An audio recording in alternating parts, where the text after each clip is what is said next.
اعوذ باللہ من الشیطان الرجیم بسم اللہ الرحمن الرحیم الا ان اولیاء اللہ لا خوف علیہم ولا هم یحزنون صدق اللہ العظیم۔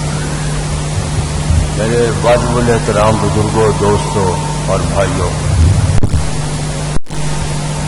میں نے قرآن پاک کی وہ آیہ کریمہ تلاوت کی ہے جس میں اللہ تعالیٰ کی ذات بابرکات اپنے دوستوں کے بارے میں ارشاد فرماتی ہے کہ جو میرے دوست ہوتے ہیں ان کو کسی قسم کا خوف اور غم فکر نہیں ہوتا۔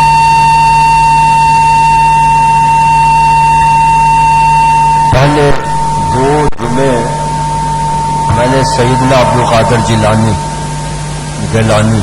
رحمت اللہ تعالی علیہ کے بارے میں کچھ عرض کیا تھا۔ آج بھی بعد میں انہی کے بارے میں کچھ عرض کرنا مقصود ہے، لیکن کچھ دوستوں نے مجھے ایک بات یہ کہی تھی کہ پیر صاحب وہ آپ نے کہا تھا، میں نے دوران وعظ یہ کہا تھا کہ انسان جب لطیف ہو جاتا ذکر الہی سے اور اپنے پیشوا کی نظر عنایت سے جب لطیف ہو جاتا ہے تو پھر اس کے اپنے پیشوا چاہے کتنی بھی دور ہو وہ اپنی جگہ پر بیٹھے بیٹھے ہی ان کی زیارت بھی کر سکتا ہے اور ان سے ہم کلام بھی ہو سکتا ہے۔ اور پھر جب وہ اور زیادہ ذکر الہی کرتا ہے بندہ اور اس کے پیشوا کی نظر عنایت جب زیادہ ہوتی ہے تو پھر وہ اللہ تعالی کے محبوب سے بھی گفتگو کرتا ہے، یعنی وہ اور زیادہ لطیف ہو جاتا ہے۔ اور پھر ایک وقت ایسا آتا ہے اس شخص پر کہ وہ بالکل ہی لطیف ہو جاتا ہے ہوا کی طرح، اور پھر اس کا مقام یہ ہوتا ہے کہ وہ اللہ تعالیٰ سے بھی شرف ہم کلامی حاصل کر لیتے ہیں۔ یہ میں نے کہا تھا یہاں دوران بعض کی بات کی تھی تو دوست نے کہا ہے کہ ہمیں یہ بتائیے گا کہ وہ کیا ہوتا ہے بندہ اور کیا کرتا ہے وہ بندہ کہ اسے بیٹھے بیٹھے جہاں کی چاہے وہ پہنچ جاتا ہے اور بیٹھے بیٹھے ہی وہ بات چیت بھی کر لیتا ہے۔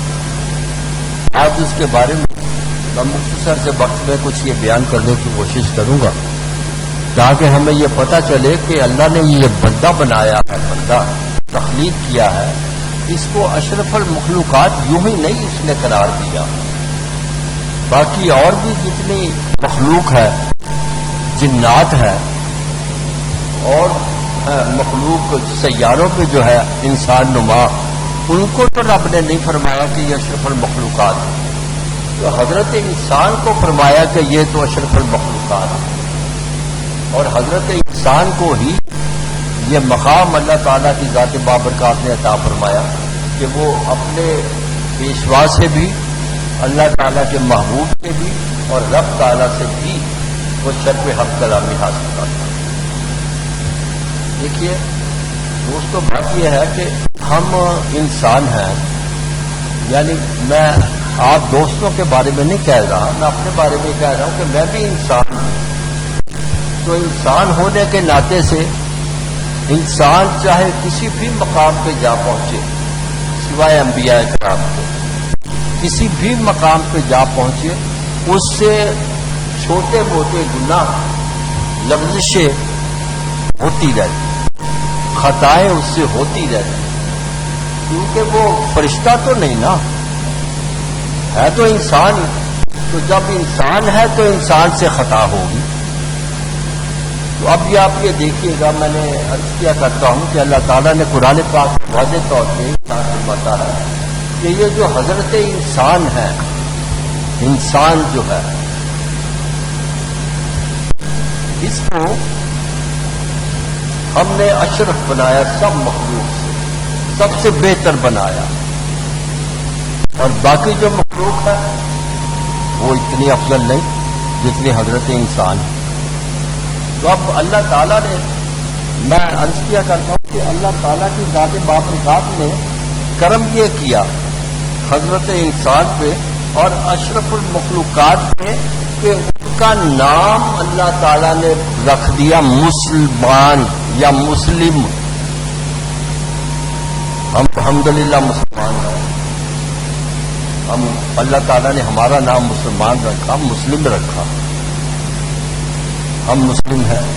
اسی طرح اللہ تعالیٰ کی ذات بابرکات نے مفسرین کرام یہ لکھتے ہیں کہ مسلم کے بعد اگر کوئی شخص ذکر الہی کرتا ہے، اللہ اللہ کرتا ہے مسلمان ہونے کے ناطے سے، اور دن رات وہ اپنے پیشوا کی خدمت میں حاضر رہ کر بھی فیوز و برکات حاصل کرتا ہے، تو اللہ تعالیٰ پھر فرماتا ہے کہ یہ مسلمان تو تھا، یہ بندہ مسلمان تو تھا اور مسلمان ہے، لیکن اب یہ مسلمانی کے دائرے سے نکل کے مومن بن گیا، یعنی سٹیپ اپ ہو گیا، اس کو گریجولی ایک سٹیپ اوپر مل گیا ہے. اور مسلمان تو ہے ہی وہ، لیکن اب اس سے اوپر سپیریئر کوالٹی ہو گئی ہے. اور سپیریئر کوالٹی کیا ہے کہ وہ مومن کہلوائے گا. پھر جب اللہ تعالیٰ کی ذات بابرکات سمجھتی ہے تو اس مومن کو پھر اللہ تعالیٰ ایک اور سٹیپ اپ کر دیتا ہے، اس کا سٹیپ اوپر کر دیتا ہے، اور مومن سے پھر وہ متقی بن جاتا ہے. تو اس کا مطلب ہے کہ مسلمان جو ہے اس کی 3 سٹیجیں ہیں: مسلمان، مومن اور متقی. قرآن پاک کی روح اب دیکھنا یہ ہے کہ یہ اسپرچولیزم میں روحانیت میں بھی کچھ سٹیج ہے کہ نہیں. اس کے لیے دیکھیے گا کہ جس طرح مسلمانوں میں 3 سٹیجیں ہیں: مسلمان، مومن اور متقی، اسی طرح روحانیت میں بھی 3 ہی سٹیجیں ہیں. پہلی سٹیج اس کی یہ ہے فنا فی الشیخ، دوسری سٹیج ہے فنا فی الرسول، اور تیسری سٹیج ہے فنا فی اللہ. یعنی اگر بندہ مسلمان ہے، سچا اور کھرا مسلمان، سچا اور کھرا مسلمان ہے، تو وہ اپنے پیشوا کی خدمت میں جب حاضر ہوتا ہے. دیکھیے جب ہم انسان کوئی گناہ کرتے ہیں، ہم سے کوئی گناہ وارد ہوتا ہے، تو ہمارا دل جو ہے اگرچہ وہ ایک شفاف شیشے کی طرح ہوتا ہے، لیکن جب ہم گناہ کرتے ہیں تو دل کے اوپر ایک کالا ڈاٹ لگ جاتا ہے، نشان لگ جاتا ہے. اگر ہم توبہ کر لیں تو وہ دھل جاتا ہے، لیکن اگر پھر اور کو گناہ کر لیں تو اس کو دل کے اوپر ڈاٹس لگتے جاتے ہیں، نشان لگتے جاتے ہیں، یہاں تک کہ جب ہم بہت زیادہ گناہ کر لیتے ہیں تو ہمارا دل جو ہوتا ہے وہ گناہوں کی آلودگی میں اس طرح گم ہوتا ہے. پھر اس پر کسی کے نیک باتیں، قرآن کی باتیں، حدیث کی باتیں اس پر اثر نہیں کرتی، کیونکہ وہ تو گناہوں کی آلودگی میں ملوث ہو گیا مکمل طور پر. ہے تو وہ مسلمان، لیکن گناہوں میں گر گیا، گناہوں کی آلودگی اس کے ارد گرد جمع ہو گئی. تو پھر جب وہ کسی اللہ والے بندے کی خدمت میں حاضر ہوتا ہے، اللہ والے بندے کے پاس وہ پہنچتا ہے، تو بشرطے کہ وہ واقعی اللہ کا بندہ ہو، اللہ والا بندہ ہو، واقعی اللہ والا بندہ ہو، تو وہ پھر اس کے دل پر توجہ کرتا ہے. وہ بزرگ جو ہوتا ہے اس کے دل پر توجہ کرتا ہے اور اس کو سبق یہ دیتا ہے، اپنے مرید کو یا مرشد کو سبق یہ دیتا ہے کہ تو ذکر کیا کر، اللہ اللہ کیا کر. تو ذکر کی یہ میں وہ بات بتا رہا ہوں کہ ذکر کی بھی 2 اقسام ہیں. ایک تو یک ضربی ذکر ہے، یک ضربی، اور ایک ہوتا ہے 2 ضربی ذکر.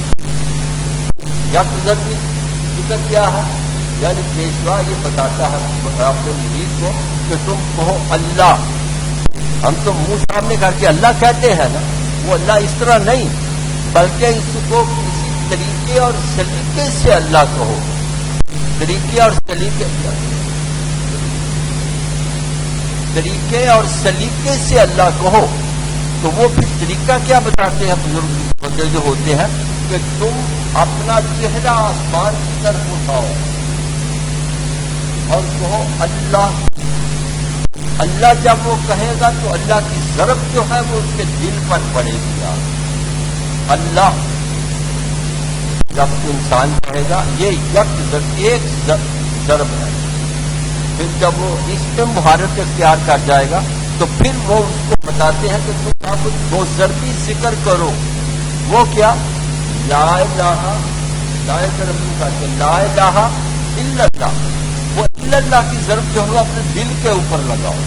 لا الہ الا اللہ، لا الہ الا اللہ۔ الا اللہ کی ضرب جو ہے وہ اپنے دل پر لگاؤ۔ تو الا اللہ کی ضرب لگنے سے کیا ہوتا ہے کہ انسان کے دل کے اوپر جو آلودگی کا غلاف چڑھا ہوتا ہے گناہوں کا، وہ ضرب سے ان سے آہستہ آہستہ پھٹنا شروع، اور نیچے سے دل جو ہوتا ہے انسان کا وہ بالکل ایسے نکل آتا ہے جب سے مصفا صاف ستھرا دل نکل آتا ہے۔ تو جب وہ دل نکل آتا ہے صاف ستھرا تو پھر کیا ہوتا ہے؟ پھر اس دل کے اندر، اس کا مطلب ہے کہ یہ جو مرید ہے، جو یقین ہے، اس نے دو ضربی ذکر کیا اپنے پیشوا کے حکم کے تحت، تو ان کے دل کی آلودگی جو ہے گناہوں کے، جو معصیت کی جو نشان لگے ہوئے ہیں، وہ ضرب کے ساتھ وہ ہٹنا شروع ہو جاتے ہیں اور نیچے سے صاف ستھرا دل نکل آتا ہے۔ جب وہ دل صاف ستھرا نکل آتا ہے تو اس دل کے اندر پھر وہ ایک عام سا شعر آپ دوست کی پڑھتے ہوں گے کہ دل کے آئینے میں ہے تصویر یار، جب ذرا گرد جھکائی دے۔ تو وہ جب دل صاف ستھرا ہو جاتا ہے تو پھر بندہ جب اس دل کے اندر دیکھتا ہے تو دل کے اندر اپنے پیشوا کی صورت نظر آتی ہے۔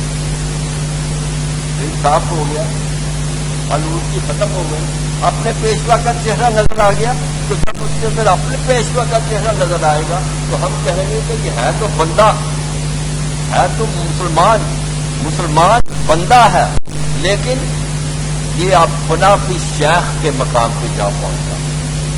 وہ کسی شخص کی بھی صورت دیکھے گا، کسی شخص کی بھی شکل و صورت دیکھے گا، اس شکل کے اندر اس کو اپنے پیشوا کا چہرہ نظر آئے گا، وہ کہتے ہیں کہ یہ تو بنا بھی شیخ ہو۔ دوسری پھر جب پیشوا اس پر نظر عنایت کرتے ہیں، پیشوا ان کو اور حفاظت کرنے کے لیے طریقہ بتاتے ہیں، تو پھر کو یہ نہیں کہ 4 دنوں کے بعد پھر بات بن جائے، نہیں، اس میں تو ساری عمر لگ جاتی ہے۔ پھر پیشوا کو ان کو بتاتے ہیں۔ تو دیکھیے دوستوں، آپ نے دیکھا ہوگا کہ بعض سائیکل جو ہم چلاتے ہیں ان کے پہیے جو ہوتے ہیں کیسے چمکدار ہوتے ہیں، لیکن ان پر نکل کیا ہوتا، نکل والی چیز کو اگر ہم بارش میں رکھتے تو اس کو زنگ لگ جاتا، لیکن ایک اور چیز ہوتی ہے کہتے کرومیم، اگر پہیوں کے اوپر کرومیم کر دیا جائے تو پھر بارش کو اس کو رکھے، بارش تو پڑے گی لیکن اس کو زنگ نہیں لگے۔ اس کا مطلب ہے کہ اصل چیز جو ہے چمکنے والی وہ کرومیم ہے۔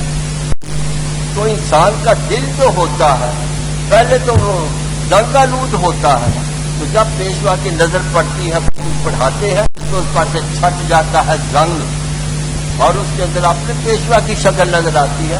تو پھر جب اور ذکر الہی ہوتا ہے تو دل جو ہوتا ہے وہ اور مصفا ہو جاتا ہے اور صاف ستھرا ہو جاتا ہے۔ جب دل اور صاف ستھرا ہو جاتا ہے تو اس دل میں اپنے پیشوا کی شکل ہٹ جاتی ہے، اس پہ اللہ تعالیٰ کے محبوب کا ظہور ہوتا ہے۔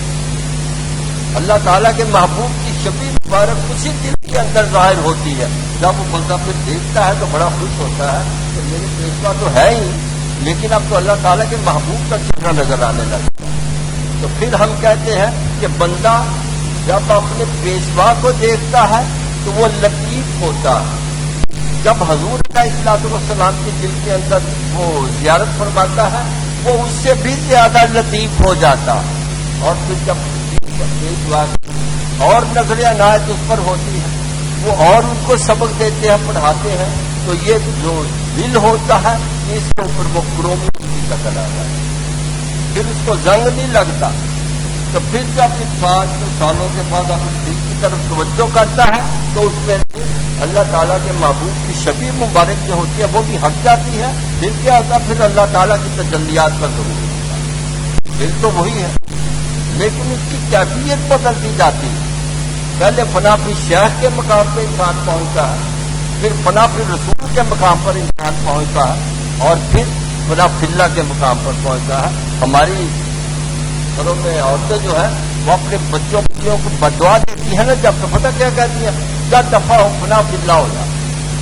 ارے اللہ کے بچوں، یہ فنا فی اللہ ہونا یہ تو دعا ہے، فنا فی اللہ تو کتنی اسٹیج ہے، وہ تو مائیں بدعا دیتی ہیں، بدعا کیا ہے؟ یہ تو دعا ہے۔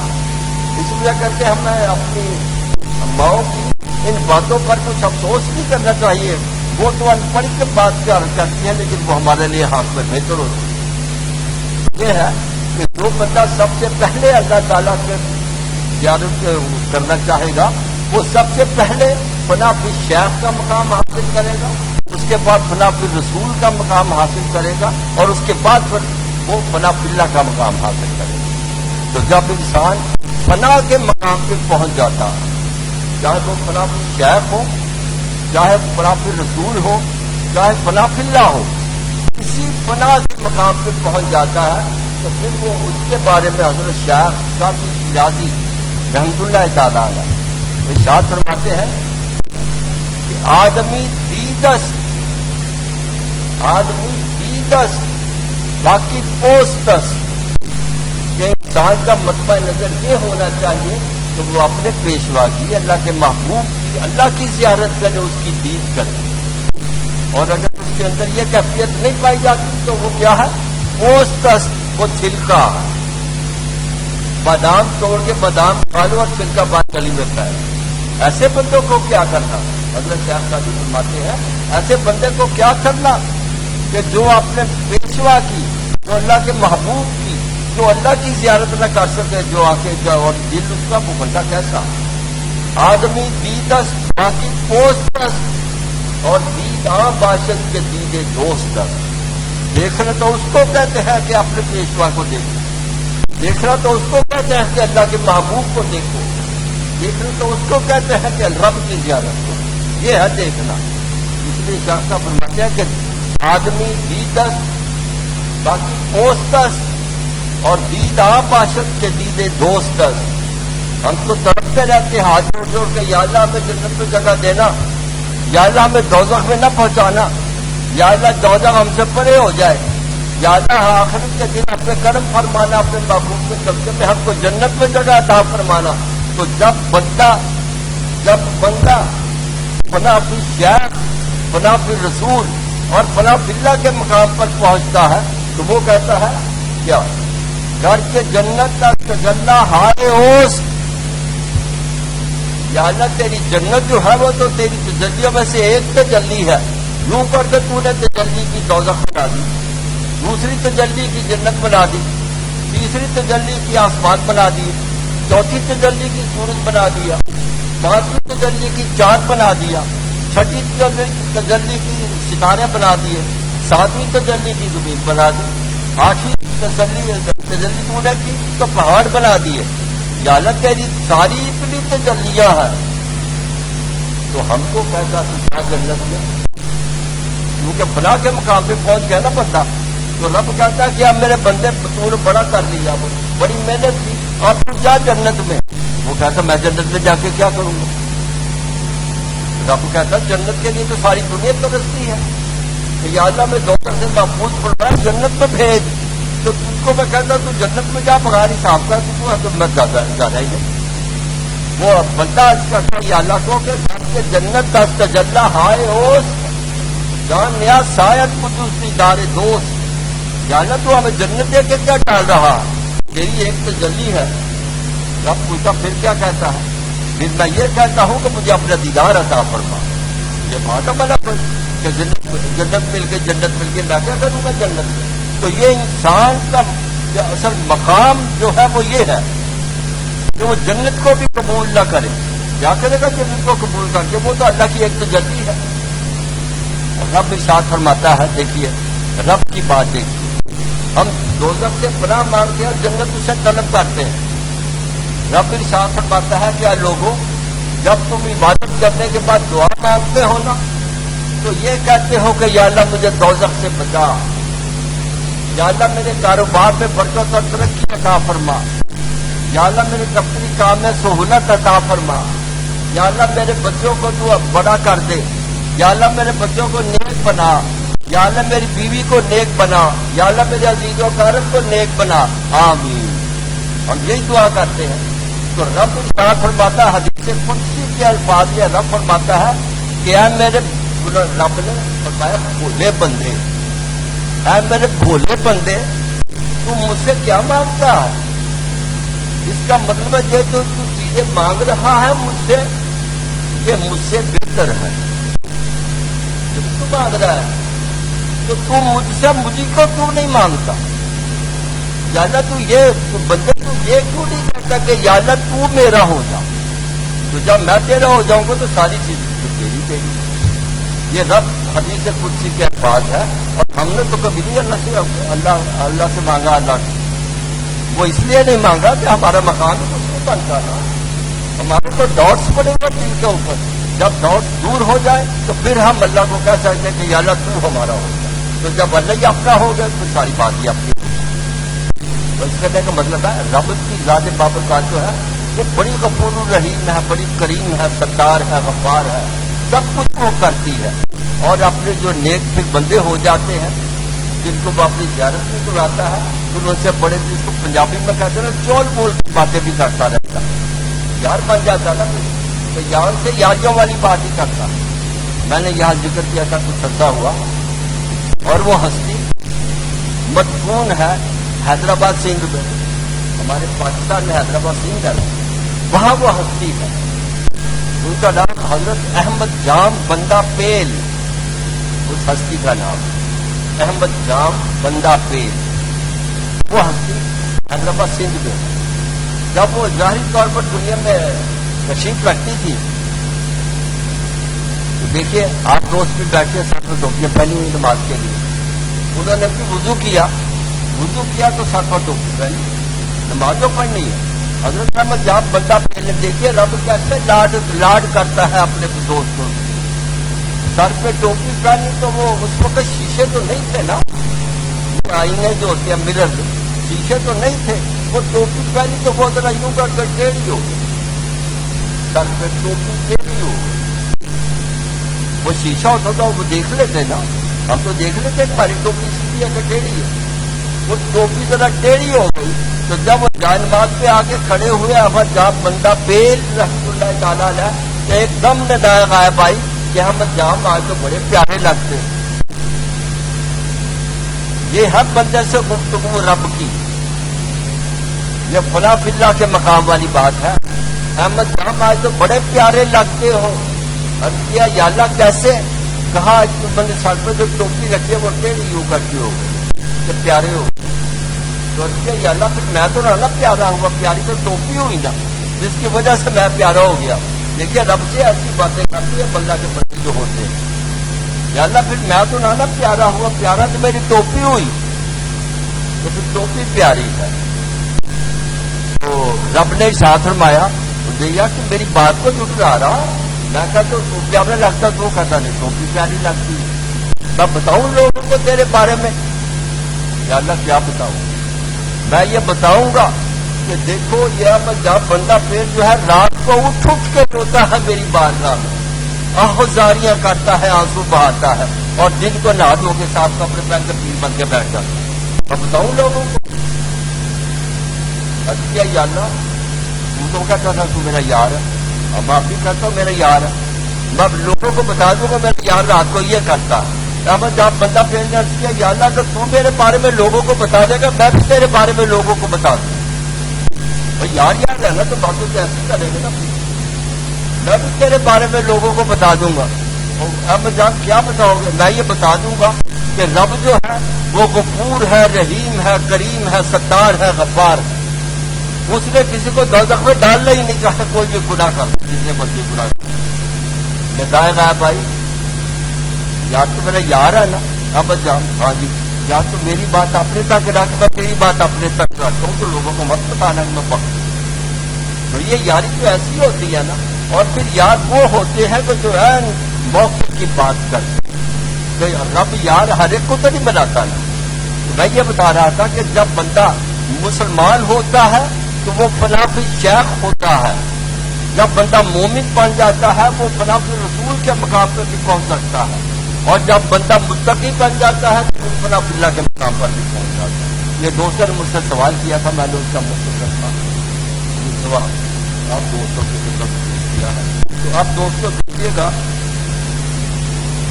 میں یہ کچھ باتیں سیدنا عبد القادر جیلانی کے بارے میں بھی عرض کرنا چاہتا ہوں کیونکہ انہیں کی بات کرنی تھی. حضرت سیدنا عبد القادر جیلانی رحمۃ اللہ تعالی علیہ ارشاد فرماتے ہیں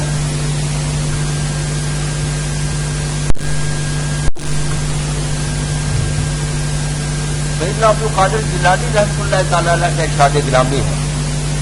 آپ فرماتے ہیں کہ آخرت کا جب دن ہوگا, یہ غور کریں اللہ والے بندوں کے مقام, کہ آخرت کا جب دن ہوگا تو سب کو اللہ کی بارگاہ میں پیش کیا جائے گا. ان میں ایک بندہ ایسا بھی ہوگا جو اللہ کی بارگاہ میں پیش ہوگا تو اس کی نیکی کوئی نہیں ہوگی.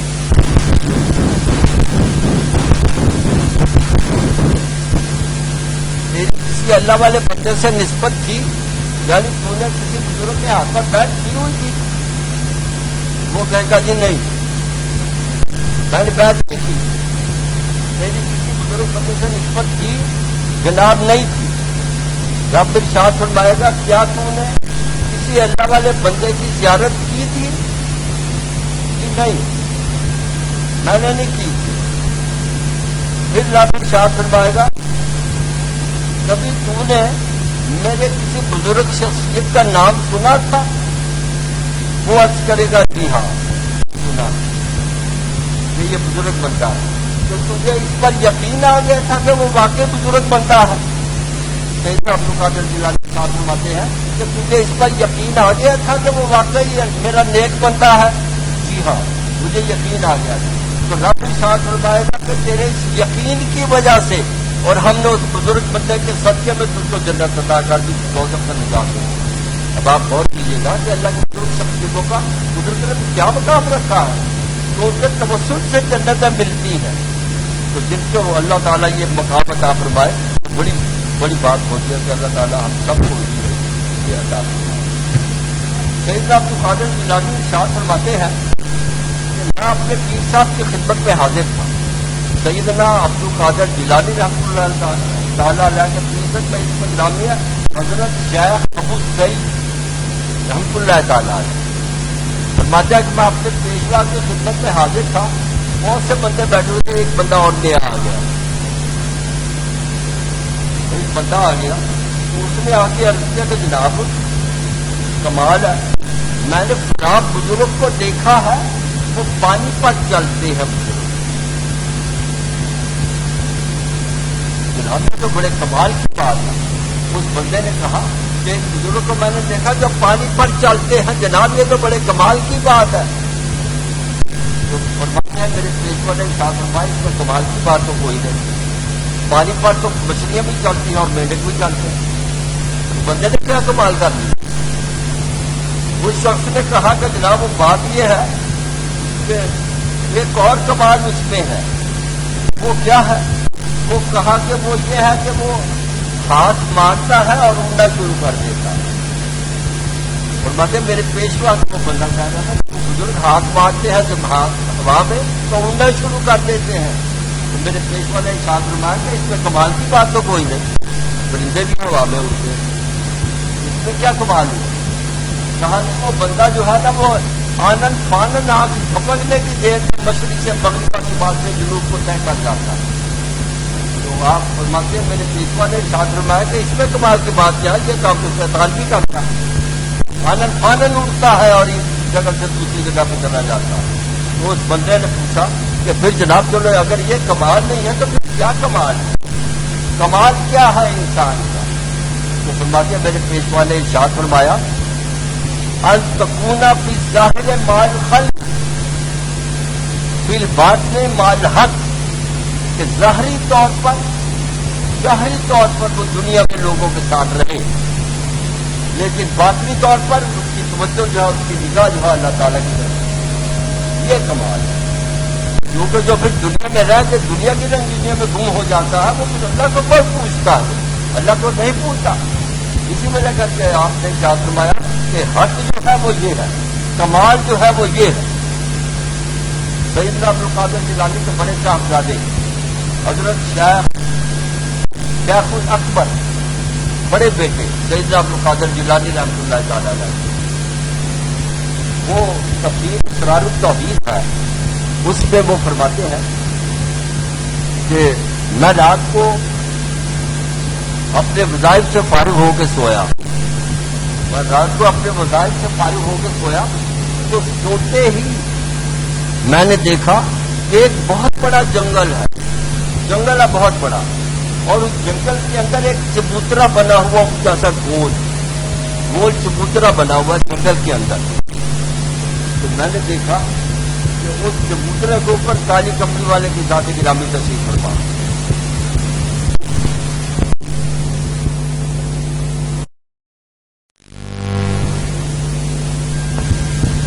تو دیکھتے ہی دیکھتے میں نے وہاں محسوس کیا کہ قریباً 1,24,000 پیغمبر بھی وہاں آ گئے، سارے پیغمبر آ گئے، اور فرماتے ہیں مجھے بڑی خوشی ہوئی کہ آج میں نے سارے پیغمبروں کی زیارت کر دی۔ تو شیخ الاکبر ارشاد فرماتے ہیں جب سارے پیغمبر بھی آ گئے تو میں نے ان میں سے ایک پیغمبر کے بازو پہ ہاتھ رکھا اور ان کو عرض کیا کہ جناب یہ سارے پیغمبر ہی ہیں؟ انہوں نے فرمایا ہاں۔ یہ کیا کرنے آئے ہیں حضور علیہ الصلوۃ والسلام کی خدمت میں؟ سارے اکٹھے ہو کے آئے ہیں۔ تو انہوں نے ارشاد فرمایا کہ تم نے یہ تو پوچھ لیا کہ کیا کرنے آئے ہیں، تو میرے بارے میں تو تم نے پوچھا ہی نہیں کہ میں کون ہوں۔ یہ آپ پیغمبر ہیں، پیغمبر تو سارے ہی ہیں، آپ کا انسٹاگرام ہے۔ انہوں نے ارشاد فرمایا کہ میں حضرت ہود ہوں جو قوم عاد کی طرف پیغمبر بنا کے بھیجے گئے۔ تو کیا کہ چلو جی پتہ چل گیا کہ آپ حضرت ہود ہیں، تو ہمیں یہ فرمائیے کہ یہ سارے پیغمبر اکٹھے ہو کے کیوں آ گئے ہیں؟ تو حضرت ہود نے ارشاد فرمایا یہ سارے پیغمبر اللہ تعالیٰ کے محبوب کی خدمت میں حاضر ہوئے ہیں اس لیے کہ حضرت منصور حلاج کو معافی مل جائے۔ منصور حلاج جنہوں نے انا الحق کا نعرہ بلند کیا تھا کہ میرے اندر خدا بولتا ہے، تو وہ گرفت میں آ گئے تھے۔ سرکار کے سارے ہی 1,24,000 پیغمبر حضور کی خدمت میں حاضر ہوئے کہ انہوں نے انا الحق کیوں کہا، اور ان پر اللہ تعالیٰ کی سرزنش ہوگی، اللہ تعالیٰ کی طرف سے ان کی پکڑ ہوگی، لہٰذا سب حضور کی خدمت میں حاضر ہوئے کہ ان کو معافی دلوا دی جائے۔ حضور نے ارشاد فرمایا، انہوں نے جیسے غور کریں، میں بھی جب سوتا تھا تو تب سے بزرگوں سے سنتے آئے ہیں کہ منصور حلاج نے انا الحق کہا اور ان کو تختہ دار پہ چڑھا دیا گیا۔ تو جب اللہ تعالیٰ نے اپنے محبوب کے صدقے میں مجھ کو یہ اسپرچل اسٹیٹس عطا فرمایا تو ذہن میں یہ بات آئی کہ کیوں یہ بات تو کوئی ہے کہ انا الحق کہہ دیا، وہ بندہ جب گناہ فلّہ کے مقام پہ پہنچ جاتا ہے تو پھر وہ انا الحق نہیں کہے گا تو اور کیا کہے گا؟ بات کچھ اور تھی، اس بات میں کچھ بات تھی، وہ میں نے تلاش کرنی چاہیے، ریسرچ کیا تو پتہ چلا کہ واقعی منصور حلاج نے انا الحق تو کہا ہی نہیں، تو پھر ان کو تختہ دار پہ بھی چڑھایا گیا۔ وہ ہمارے علماء کرام کہتے ہیں جنہوں نے انا الحق کہا۔ تو پتہ یہ چلا کہ یہ حضرت منصور حلاج جو تھے اللہ کی برگزیدہ ہستی تھے، تو یہ جیسے دوسرے بزرگان دین اللہ کی برگزیدہ شخصیت قرآن و حدیث کا درس دیتے ہیں تو منصور حلاج بھی درس دیا کرتے ہیں۔ بہت سی مخلوق ان کی خدمت میں حاضر ہوتی درس سننے کے لیے۔ تو ایک دن وہ درس عطا کر رہے تھے اور درس کیا تھا کہ وَمَا أَرْسَلْنَاكَ إِلَّا رَحْمَةً لِّلْعَالَمِينَ، ہم نے اپنے محبوب کو تمام عالمین کے لیے رحمت بنا کے بھیجا۔ تو عالم میں نے دنیا، عالم کے معنی علم رکھنے والا اور عالم کے معنی دنیا. مشرکین کی ایک علیحدہ دنیا، کافروں کی علیحدہ دنیا، یہودیوں کی علیحدہ دنیا، عیسائیوں کی علیحدہ دنیا، ہر قوم و ہر طبقے کی علیحدہ دنیا ہے. اس لیے حضور کو رب فرماتا ہے کہ تمام عالمین کے لیے رحمت بنا کے بھیجا گیا. تو دوران درس انہوں نے کہا، منصور حلاج نے یہ کہا کہ بھئی کمال ہے، رب تو فرماتا ہے کہ ہم نے اپنے محبوب کو تمام عالمین کے لیے رحمت بنا کے بھیجا. تو یہ بات کیا ہوئی کہ حضور آخرت کے دن صرف مسلمانوں کی بخشش کروائیں گے، باقیوں کی کروائیں گے نہیں. رب نے آپ کو مقام بہت بلند عطا فرمایا، لیکن آپ کا کام ہو جائے گا، صرف ایک عالم کے لیے وہ بخشوائیں گے، باقیوں کو نہیں بخشوائیں گے. انہوں نے دوران درس حضرت منصور حلاج نے، حضرت شیخ الاکبر فرماتے ہیں، انہوں نے یہ کہہ دیا. جب وہ درس ختم ہوا، رات کو اپنے مذاہب سے فارغ ہو کے یہ آرام کر رہے ہیں، حضرت منصور حلاج سوئے ہیں، تو سوتے ہی اللہ تعالیٰ کے محبوب کی خواب جارت ہو. حضرت منصور حلاج حضور نے ارشاد فرمایا کہ منصور تو نے یہ بات دوران درس کہی تھی، اب ہم ایک دوسرے کے ساتھ جھوٹ بول سکتے ہیں، تو اللہ کے محبوب کے سامنے کون جھوٹ بولے گا؟ انہوں نے عرض کیا جی کیوں کی تھی؟ جناب اس لیے کہ رب فرماتا ہے کہ وہ مار صلی کا الا رحمت للعالمین، تمام عالمین کے لیے رحمت بنا کے بھیجا. تو جناب باقی بھی تو عالم ہے نا، ان کی آپ صفات نہیں کریں گے، صفات نہیں کریں گے، صرف مسلمانوں کی کریں گے تو آپ سے چھوٹے جا گیا رکھتا. حضور نے خود ارشاد فرمایا کہ تمہارے ذہن میں نہیں کہ رب نے قرآن پاک میں واضح طور پہ ارشاد فرمایا ہے کیا کہ فما ينطق عن الهوى ان هو الا وحی یوحی، کہ میرا محبوب جو ہے وہ اپنی مرضی سے کچھ نہیں بولتا، وہ تو وہ کچھ بولتا ہے جو اس پر وحی کی جاتی. قرآن کی بات ہے نا. یہ ارشاد فرمایا کہ منصور یہ جو میں نے کہا تھا کہ میں صرف کلمہ کو بخشواؤں گا، یہ میں نے کب کہا؟ یہ تو رب نے مجھے حکم دیا کہ تو کہہ، میں نے کہہ دیا. لہذا تیرا یہ جو الزام ہے وہ مجھ پر نہیں، ڈائریکٹ رب پر. منصور حلاج نے کہا کہ جناب یہ بات آپ میری سمجھ میں آ گئی. اب بات میری سمجھ میں آ گئی، پہلے سمجھ نہیں آئی تھی، اس لیے میں نے کہہ دیا لائن میں، لہذا سرکار آپ مجھے معاف فرما دیں. حضور نے ارشاد فرمایا کہ دیکھیے الفاظ دیکھیے، حضور نے ارشاد فرمایا کہ رب ارشاد فرماتا ہے کہ میرے محبوب کے بارے میں کوئی شخص ایسا گمان بھی کرے گا، سوچے گا بھی، دل میں بھی لائے گا، وہ ناقابل معافی. میرے محبوب کے بارے میں کیا سوچتے ہو تم غلط لفظ، وہ ناقابل معافی ہے، لہٰذا تم کو آخرت میں سزا ملے گی. حضور نے ارشاد فرمایا تم کو سزا ملے گی.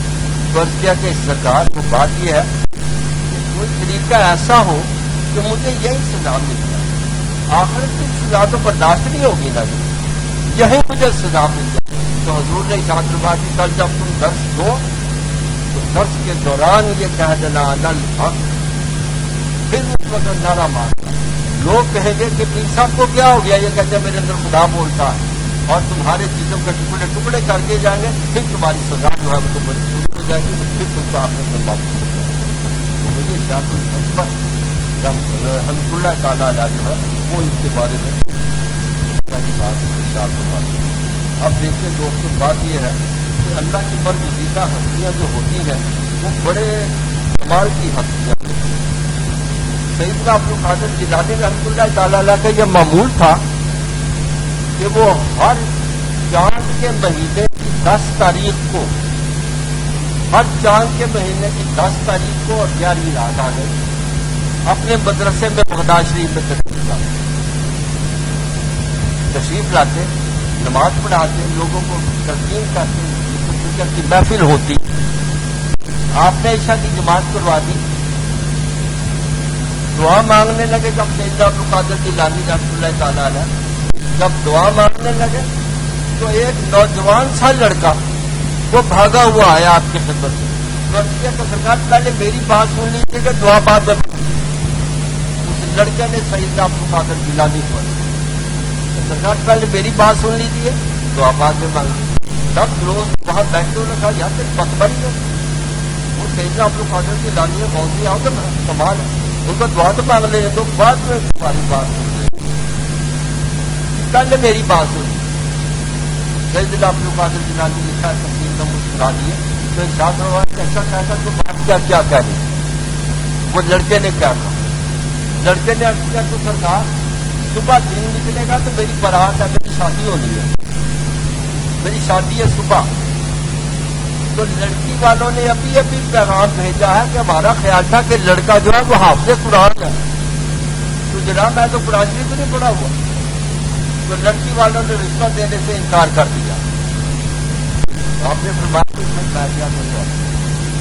کیا کریں عرض کیا کہ سرکار آپ مجھے پتہ ہے کہ آپ غوث اعظم ہے سب دنیا کو معلوم ہے غوث اعظم ہے آپ اللہ تعالیٰ ان کے محبوب کے بڑے پکے یار ہیں اگر آپ ان کو سفارش کر دیں تو میرا کرم ہو جائے گا مجھے آپ نے میرا چال پٹول کی تو بچہ گر گیا نوجوان لڑکا تھا نا تو ارشاد فرمایا کہ اچھا تم یوں کرو تو صبح آؤں گا نا فجر کی نماز پڑھانے کے لیے تو تم بھی آ جانا نماز پڑھنے اور مسجد کی پہلی صف جو ہے اس کے دائیں طرف لوگ جو بیٹھے ان میں بیٹھ جاؤ دائیں طرف والے لوگوں میں بیٹھ وہ لڑکا کہتا ہے میں گھر تو چلا گیا لیکن ان کو نیند نہیں آئی ساری رات اس نقطہ نگاہ کے تحت کہ اگر میں سو گیا تو وہ فجر کی نماز کیسے پڑھوں گا اور کیسے میں دائیں طرف بیٹھوں گا میرا کام ہی نہ خراب ہو جائے ساری رات مسجد کے بعد جاتے ہوں گا صبح جب اذان ہوئی تو سب سے پہلا بندہ بھی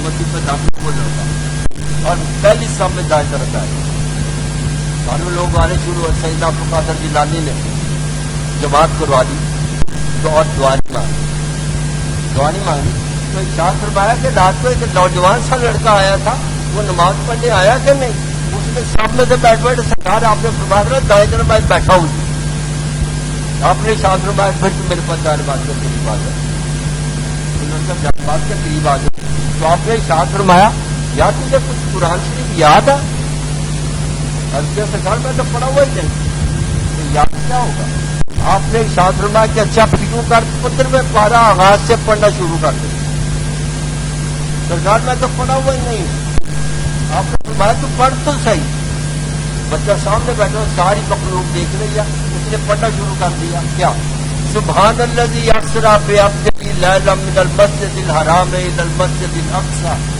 الذی بارکنا حولہ لنریہ من آیاتنا انہ هو السمیع البصیر آپ نے ساتھ ہوا تو کہتا مجھے قرآن شریف میں پڑھا تھا مجھے پڑھ کے سنا دیا میں تو پڑھا ہوا ہی نہیں سنایا کیسے ارشاد فرمایا کہ 30واں پارہ آغاز سے پڑھنا شروع کر دو مجھے 30واں پارہ بھی پڑھ جو پڑھتے گئے بتاتے گئے وہ سارا لڑکا پڑھتا گیا جب سارا سنا دیا تو سیدنا عبد القادر جیلانی رحمۃ اللہ تعالیٰ نے ارشاد فرمایا کہ رات کو جب آپ جب غائب سے فارغ ہوا تو اللہ تعالیٰ کو اس کے محبوب کا واسطہ دے کے میں نے عرض کر دیا کہ یا اللہ اس بچے پہ کرم فرما صبح اس کی شادی ہو جائے اس کو یہ حافظ قرآن بنا دے کہ اللہ تعالیٰ نے اپنے محبوب کے صدقے میں یہ دائیں طرف والے جتنے بھی لوگ بیٹھے ہوئے تھے سارے حافظ قرآن ہو گئے اور بائیں طرف والے جتنے تھے وہ سارے ناظرہ پائے کہ اللہ تعالیٰ کے محبوب کا کرم تھا اور یہ ان کی قربت تھی نا صبح وہ لڑکا جب اپنے گھر کا تو ماں باپ کو جا کے کہا میں حافظ قرآن ہو گیا وہ کہنے لگے اس کے دماغ سے اثر ہو لڑکی والوں نے نہ کر دیا نا یہ تو پتہ ہو گیا نہیں قاری صاحب بلاؤ قاری صاحب جہاں جہاں سے پوچھا وہ سارا سنا دیا لڑکی والوں کو پیغام پہنچ گیا کہ ہمارا لڑکا حافظ قرآن ہو گیا وہ کہنے پاگلوں والی بات کرتے راتوں رات کون حافظ قرآن ہوتا ہے انہوں نے کہا کہ ہماری بارات آ رہی ہے تو اپنے قاری حضرات کو بلا لو اگر نہ حافظ قرآن ہوگا تو آپ واپس لے آئے گے سیدھی بات وہاں جا کے تو راہ حضرات آئے انہوں نے جہاں جہاں سے پوچھا بچے نے سنا دیا انہوں نے کہا یہ ہوا کیسے تو بچے نے پھر سیدنا عبد القادر جیلانی رحمۃ اللہ تعالیٰ علیہ کو بات کروا بات یہ ہے کہ اپنے اپنے قرب کی بات ہوتی ہے جتنا اللہ اس کے محبوب سے قریب بندہ ہوتا جائے گا اس وقت انہونی باتیں جو ہے نا وہ بھی ہوتا ہے اب آخر میں مجھے یہ بتانا ہے کہ سیدنا عبد القادر جیلانی اس طرح 10 ربیع ثانی کو 11ویں رات کو مسجد میں تشریف لائے اور عشاء کی جماعت کروا رہے ہیں. اور کریں عشاء کی جماعت کروا رہے ہیں، کیسے کروا رہے ہیں؟ پیچھے سارے علماء کرام ہیں، طالب علم ہجوم ہے بڑا، تو آپ سبحان اللہ کے پاس پڑھا بسم اللہ الرحمن الرحیم الحمدللہ رب العالمین، بے کے اوپر پیش رب العالمین، اور پھر ایسا پڑھ گیا رب العالمین، اونچی آواز میں رب العالمین، نیچی آواز میں رب العالمین. پہلی رکعت ختم ہو. جب دوسری میں انہوں نے پھر ارشاد فرمایا الحمدللہ رب العالمین اور ایسے سے رب العالمین، تو سب سے آخر میں ایک طالب علم جو پڑھنے کے لیے آتا ہے اس نے اسی وقت لقمہ دے دیا الحمدللہ رب العالمین. تو ادھر سے آجپا سے کہہ دیا تھا رب العالمین، نیچے تک آواز نہیں نہ پہنچی. جب زبان سے فارغ ہوئے تو سیدنا عبد القادر جیلانی رحمۃ اللہ تعالیٰ علیہ نے ارشاد فرمایا یہ بہت کچھ صاف ہے جو میری غلطی نہیں کر رہا ہے. شادی میں آپ نے سامان میرے پاس ہے، طالب علم لیکن ٹیسٹ چیک کیسا اپنے پاس بلا دیا. تو ارشاد فرمایا کہ سورہ نے پڑھا نہیں کبھی قرآن میں کہ الحمدللہ رب العالمین لکھا ہوتا تھا کہ نہیں جناب، حضور کا ارشاد ہے الحمدللہ رب العالمین. آپ نے فرمایا کہ مدرسے تو قرآن شریف دیکھو، مدرسے میں جتنے قرآن پاک پڑے ہوئے تھے وہ انہوں نے لائے تو اس کے اوپر لکھا الحمدللہ رب العالمین، بے کے اوپر بے. وہ لڑکا کہتا جی میں نہیں مانتا، کیونکہ حضور کا یہ اس میں گرامی ہے، ارشاد گرامی ہے کہ بے کے نیچے زیر ہے، تو میں بے کے اوپر پیش کیسے مان لوں؟ یہ تو غلط چھپ گیا قرآن. آپ نے ارشاد سنا کہ اگر تم کو میں عرش اعظم کے اوپر بے کے اوپر پیش دکھا دوں مان لو گے؟ کہا جی آپ دکھا دیں لیکن مانوں کا پھر مانوں کا نہیں، آپ دکھا دیں. تو مفسرین نے گرامی لکھا کہ سیدنا عبد القادر جیلانی نے اپنا دایاں ہاتھ کچھ پڑھ کے پھونک مارا اور اس لڑکے کے سر پہ رکھ دیا، طالب علم کے سر پہ رکھ دیا تو عرش اعظم صاحب اور اس کے اوپر لکھا الحمدللہ رب العالمین، بے کے اوپر پیش. تو آپ جب ہم بھی چھوٹے تھے تو اس وقت تختیوں پر لکھتے تھے نا، گاچری سے پوچھتے تھے اور قلم سے لکھتے تھے کالی سیاہی سے. اور جو ہمارے پاس ہے میرے پاس بھی ایک طرح سے چھوٹا سا چاقو ہوتا تھا قلم بنانے کے، تو اس طالب علم کے پاس بھی ایک چاقو تھا چھوٹا سا. اس میں لباس نے کیا کیا چاقو کھول کے وہ سامنے بے کے اوپر پیج جو تھی نا اس کو کریدنا شروع کر دیا. عرش اعظم کو لکھا ہوگا الحمدللہ رب العالمین، وہ بے کے پیج کو کریدنے لگ گیا چاقو. مسئلے نے گرام لکھا سیدنا عبد القادر جیلانی اوپر سے ہاتھ اٹھا لیا رقم میں بیٹھا ہوں. ارشاد فرمایا کہ تو نے مان لیا کہ نہیں بے کے اوپر پیش ہے؟ اور میں نے دیکھ بھی لیا لیکن میں نہیں مانتا کہ بے کے اوپر پیش ہے. یا تو آپ مانے، طالب علم نے یہ کہا، یا تو آپ مانے کہ آپ کا مقام حضور سے بلند ہے تو پھر میں مان جاؤں. آپ نے فرمایا نہ، میں تو ان کے قدموں کی خاک برابر بھی نہیں. تو فرمایا کہ پھر ہم نے ان کی بات مانی، آپ کی بات نہیں مانی. آپ نے اسی وقت سیدنا عبد القادر جیلانی نے ارشاد فرمایا کہ کیسے تم لوگ ہو، میری بزرگی کو مد نظر رکھتے ہوئے میں بھول کہہ رہا تھا، تم مجھے بے کے نیچے زیر کیوں نہیں کہی؟ یہ تو میں چیک کر رہا تھا. اور اس طالب علم جو 22 سال کا تھا اس کو اپنے سینے کے ساتھ لگا کے ارشاد فرمایا میرا خود کو ولی بنا. وہ طالب علم جو تھا جس نے آواز دی تھی الحمدللہ رب العالمین، سینے سے لگا کے ولی بنا. اب یہ دیکھیے یہ ولی بنانا تو بچوں کی کھیل تو نہیں نا، یہ ولی وہی بنا سکتے ہیں جس کو قدرت نے اتنا بلندوں والا مقام عطا فرمایا ہو کہ وہ اللہ اور اس کے محبوب کی زیارت بھی کرے اور اللہ اور اس کے محبوب کے ساتھ نہیں. اللہ تعالیٰ ہمیں بھی توفیق عطا فرمائے کہ ہمیں بھی کوئی ایسا اللہ کے نیک بندہ مل جائے کہ جو ہمارے مقام بلند کر دے، کم از کم اور نہیں کچھ تو حضور تک ہی پہنچا دے، تاکہ حضور کو سلام عرض کر کے حضور کے صدقے میں ہمارے بھی گناہ جو ہم بخش دے جائیں. ہمارے